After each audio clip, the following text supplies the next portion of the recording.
Welcome to the Football Show on PLZ Soccer. I'm Peter Martin. Great to have your company on this Monday. Alan Ruff and Barry Ferguson are with me here in the studio to look ahead to tonight's game in the Nations League.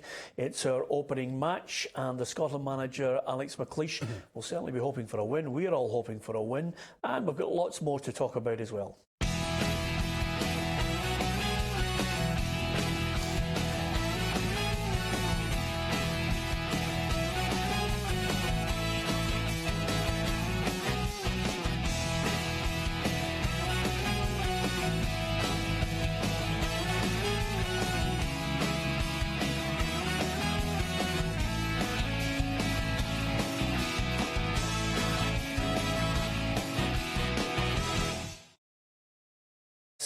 Other little points of order that you witnessed there in the menu coming up very shortly, but it's all about Scotland against Albania. Of course, Ruffy, we're going there hoping for a bigger turnout tonight, but I'm not so sure we'll get anything upwards of 20-odd thousand. No, that'll be disappointing for the fans, the players actually. On the park, I think we all want to see a bit of an atmosphere at Hampden. It's one of the criticisms it gets when we're talking about this Murrayfield debate. But it's Albania, you know, we've just got to accept that it's not an eye-catching game. But the players have got to go there and get about it right away. And as you said, there unfortunately, we don't really have anything to hang on to, you know, with the record that we've got getting into this game. We've only scored one goal in, 5 or 6 games, you know. But I think the team will pick itself. I think he knows what he's going to put out there. But Alex saying he wants to be judged in competitive games. He will be judged. He'll be judged tonight if we don't win this game, unfortunately. Yeah, just as Ruffy has read the script again, that's exactly what the manager said. I'm hearing from people that the expectation, it's more hope than expectation. We've got to change that perception. And the players are motivated for it. Andy Robertson's been a good leader in his short spell as the captain. He's rallied round the guys, and you know, there'll be motivation within the group. This is where it starts, and there's a great opportunity for us to, you know, to get our name on the map again. But we know that we have to respect every opponent. Yeah, we have to respect an opponent that managed to take the scalp of Portugal on the way to getting to the European Championships. So they're not to be taken lightly. They got the win over Israel on Friday, so they'll clearly be filled with confidence. Christian Panucci has already stated that Albania are here to win the match. Yeah, listen, they're a half-decent team, but let's be honest, we should be beating teams like Albania. I'm fully expecting us to get a reaction. Listen, Friday night's been and gone. You're playing one of probably the best international team at this moment in time. I know it wasn't great to watch, but listen, they'll go over that quickly. Because as I say, we're playing against a top team, and I'm fully expecting a reaction for the boys tonight and going out and getting 3 points. Yeah, of course, fans will come back if we start to win games, get a bit of momentum. Yep, exactly. You need to start winning games. Like you mentioned, it's disappointing there's only going to be 20,000. Like, I've played in it when it's half full, and it's not great atmosphere-wise. But listen, the boys will need to put that at the back of their minds and just go out and get the win. And then once you get that first win in this group stage, I'm sure the fans in the next home game will come out. Yeah, well, listen, it's not too expensive to go and see the game if you are.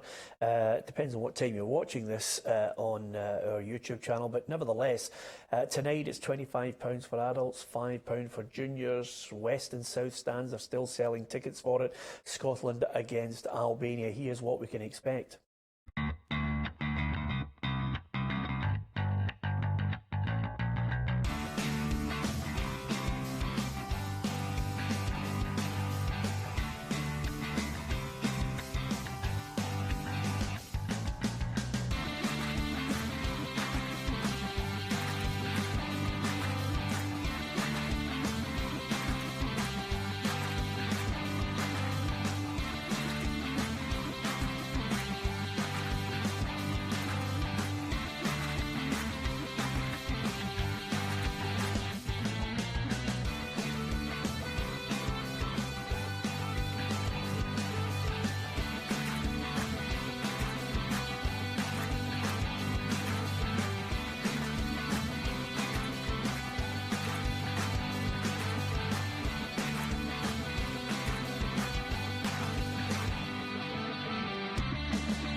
Yeah, 4-6 Scotland at home for a win. Ruffy, 5-1 for Albania.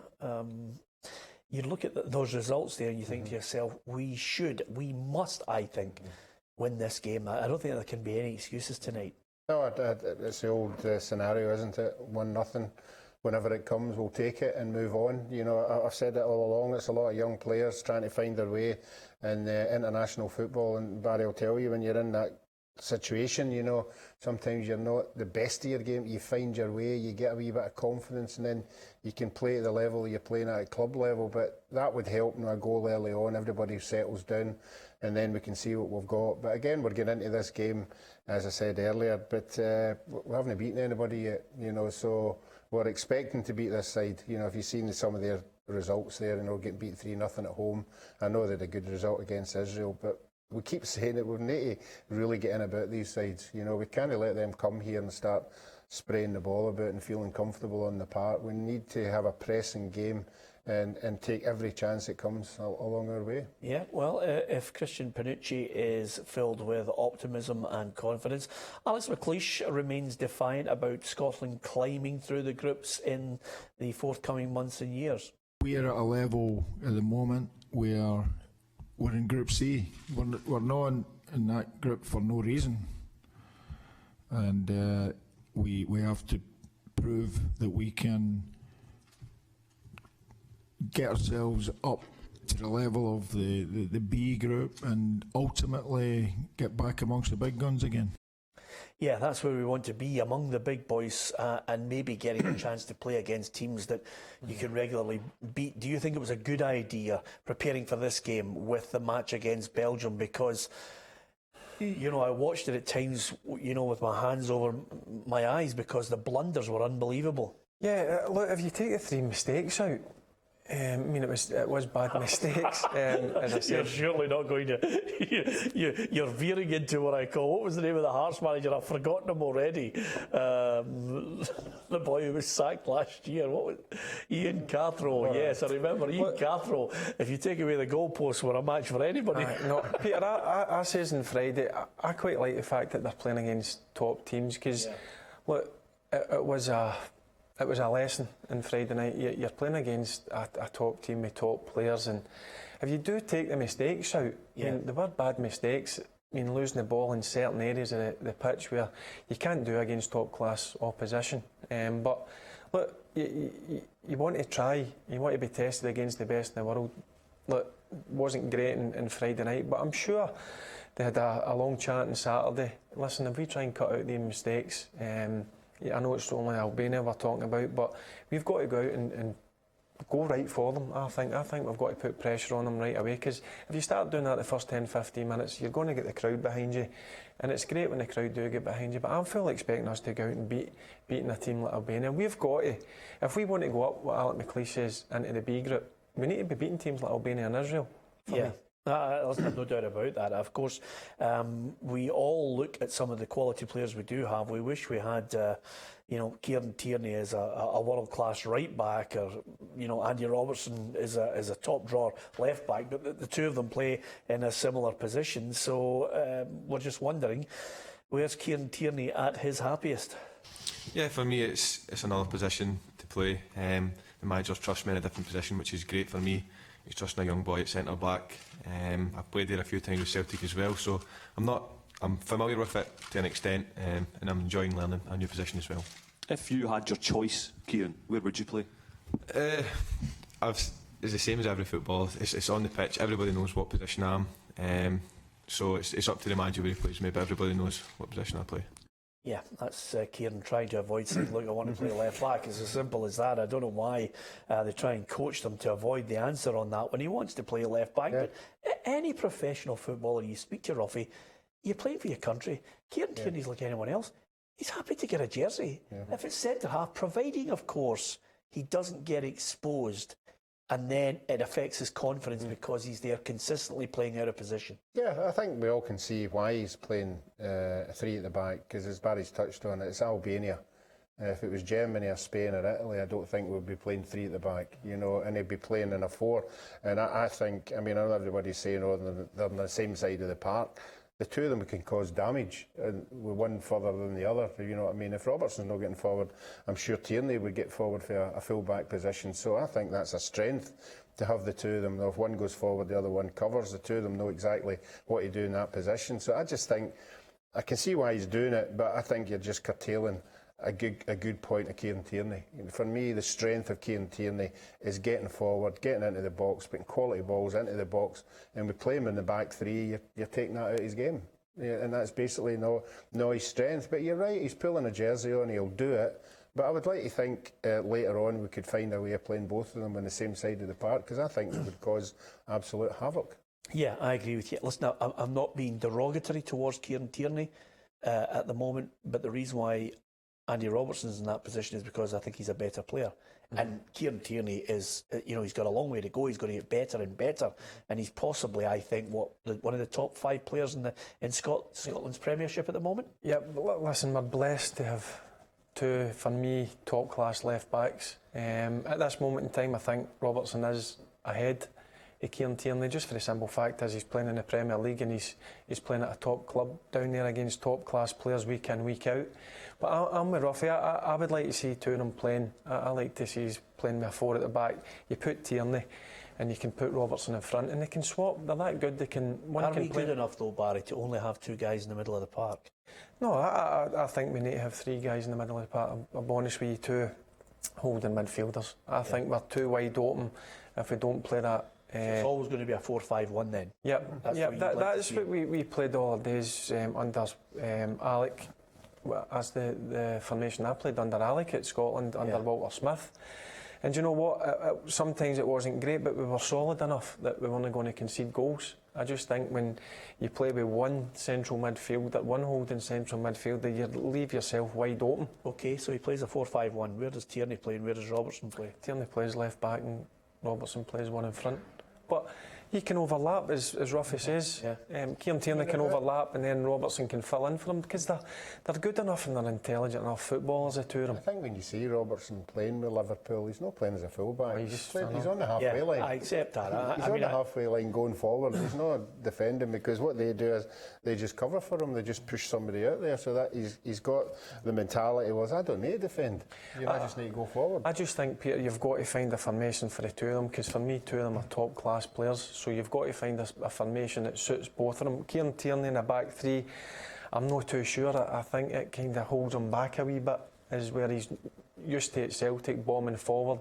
So I think a 4-5-1 would suit us perfect. Okay, we're going to get predictions, but I just have to say at this moment we had our predictor on over the weekend where basically we had, I was in front by a couple of points, Ruffy, and I think, your man there with a smile on his face has made a late run. He had a good burst at the weekend in predictions. Have we still got 1 to go before we show the scores tomorrow night? Yeah, we've got the Scotland game. Yes. Scotland. So what was your prediction on that? Prediction I've got 2-0 Scotland. Yep. Barry's got 2-1 and you've got 2-1. Yeah. Okay. So I don't care. I just, as long as we win. Yeah. I don't care how we play. We just need to win this. Get this first win under our belt. But looking at the score predictor, I'm flying for the weekend. Yeah, absolutely. Just in front, not flying. Right. We've moved on from that. We've got our predictions. SFA close to purchasing Hampden, round about 4 million. Lord Willie Hockey has helped out with that situation. I think, hopefully it benefits all. I think the next, and once we get that announcement out the way, Ruffy, I hope the SFA then will say, right, this is the National Stadium, this is what we're going to do with certain games, some will take on the road, and then the next press release I'd like after that, and I'm being ever hopeful, is, and here is our plan for the redevelopment of Hampden. Is that fair? I think that's what we're all hoping. I think if you ask anybody, where do you want to stay, and it's Hampden, and it follows up with, let's do something about it, let's rectify the complaints that people have, and I do feel sorry for the people behind the goals. It must be a terrible view. But obviously, if you can improve that, I think the stadium would get back to the atmosphere that we all know it can have. Yeah, I think by redeveloping it, I'm not talking about a major 50 million reconstruction of it, but I reckon that even, behind each goal and on the side tracks as well, I think if they brought them in closer, and you had the managers in the dugouts closer to the edge of the grass, and then seats right up there as well, suddenly you'd have something close to a really good enclosed atmosphere, Barry. Yep, I think you're bang on. Behind the 2 goals, it needs to get brought in. As Ruffy said, the fans, I've had a few friends behind the goals, and it says the viewing point's horrendous. Yeah. And as you mentioned there, I've not even thought about it, the dugouts, it takes a manager about 2 minutes to get down to the touchline if he's wanting to shout instructions. But I'm glad that they're close to a deal. For me, it's got to stay at Hampden, and I'm all for taking, like, games tonight, you're saying there's only 20,000. That'd be ideal at a place like Easter Road or Tynecastle. The atmosphere would be electric the other night. Yeah. So I'm all for that as well. Take some of the games on the road. Yep, absolutely. You can give us your view on that on facebook.com/PLZ Soccer, our Twitter as well, and let's not forget on YouTube, you can give us your thoughts as you're watching the programme. OK, let's move on to domestic issues. Oran Kearney has been speaking about St Mirren. Now, listen, let's be fair to the guy. It was a bit of a sensationalist headline. I want to win the Premiership with St Mirren. He didn't exactly say that. The way the question was phrased to him is, what would be your ambition, there at St Mirren? Well, he says, it's just like Coleraine. If I go into a new club, I'd like to win a league. I'd like to win a cup. Now, because we live in a country where you think, oh, there we go, let's hammer him with that line. They've said he wants to win the league with St Mirren, which is, not going to happen. I think he's realistically looking and saying, I want to keep St Mirren in the division. Yeah, and I think he wants to keep the fans on board. I think that's his important thing, obviously winning games as well. But yeah, you've got to be positive when you get in there. Yeah, he has got a bit carried away. St Mirren are never going to win that league. But if you're a fan, that's what you want to hear your manager saying. Yeah, let's be fair, Barry. I mean, nobody said to him, do you want to win the league with St Mirren? Yeah, listen, that's never going to happen, let's be honest. But he's always got a chance. I think a great season would just be keeping St Mirren in the Premier League. And you never know down the line if he's a success. St Mirren won the Cup a few years back, so there's always a possibility of that. But he's just, again, I'll echo what Ruffy says, he's just trying to be positive, because it's doom and gloom just now at St Mirren. They've had a difficult start to the season, but he's a new guy with new ideas coming in, and hopefully he's a success there. Yeah, absolutely, because Northern Irishmen seem to be, in vogue at the moment. Yep, we've got 3 now. There's obviously Robertson at Motherwell, done great last season, getting them to 2 cup finals. Obviously, what Brendan Rodgers has done at Celtic. So another Irishman coming in, done really well. I think it was our first trophy in so many years at Coleraine, because they were always struggling down the bottom end of that Irish Premier League. So he done well last season. So it's a brave appointment with St Mirren. But do you know what? Listen to him. He's obviously got confidence in his own ability. So I'm sure he'll be a success at St Mirren. Yeah, well, he's got 3 games to save his job, Ruffy, to be honest with you, and then he's out. So 3, no 2, no. I think it's an absolute blow for all the Scottish managers that are at a job. Who would have thought they might have been that's a position they might have got. Give me 3 managers that you think are worthy of consideration who are not in a job. I'll take Jim Duffy as a stonewall certainty, but St Mirren highly unlikely to appoint an ex-Morton manager. Go Jim McIntyre. Yeah, Jim McIntyre. And I think John Hughes is always worth another shout. I think he's very positive in everything he does. Yeah, I'm surprised that Jim McIntyre's not had a job. I thought he'd done an unbelievable job up at Ross County. The one thing I would say to you, Barry, is the players that have worked under him have said the one great thing about Jim McIntyre, he was so well organised. Yep. The Queen of the South players would tell me about that regularly. The St Mirren, you knew exactly. Yep. Not the St Mirren players, I beg your pardon. The Ross County. Same. I've spoke to some of the guys, and obviously I know Billy Dodds pretty well, and he's nothing but praise for the way Jim McIntyre handled things and the way he went about his job. Up at Ross County, and certainly as well we had a great time at Queen of the South. So I'm just surprised he's not been offered anything, but listen, you don't know what's behind the scenes. Yeah, John Hughes, another one, a strange one. He's been out for so long, it's hard to believe a man who guided Inverness to the Scottish Cup cannot get a job. Something is in the background. I don't know what it is with chairmen who just maybe don't like his style, whatever. I've got a lot of time for John. I think he's a brilliant lad. I think he's a good manager. He's very much of the man management, trying to bring and motivate people, but he's got a bit more to him as well. I like the way his sides play football. I can't for the life of me work out why he's not back in a job. Yeah, I can see why he never went back to Falkirk. I can see that one. But I mean, how long do you stay out of the game? You know, what are you waiting for? Because the longer you wait, the more managers are out of a job. And every time we hear that there's a manager's job becomes available, there's 40 candidates. Yeah. You know, so you've got to get above that. And Barry, you'll know better than anybody. I understand a lot of them are thinking, I'm not going to, work in a situation where your budget's next to nothing. But going on, John Hughes, I love listening to him.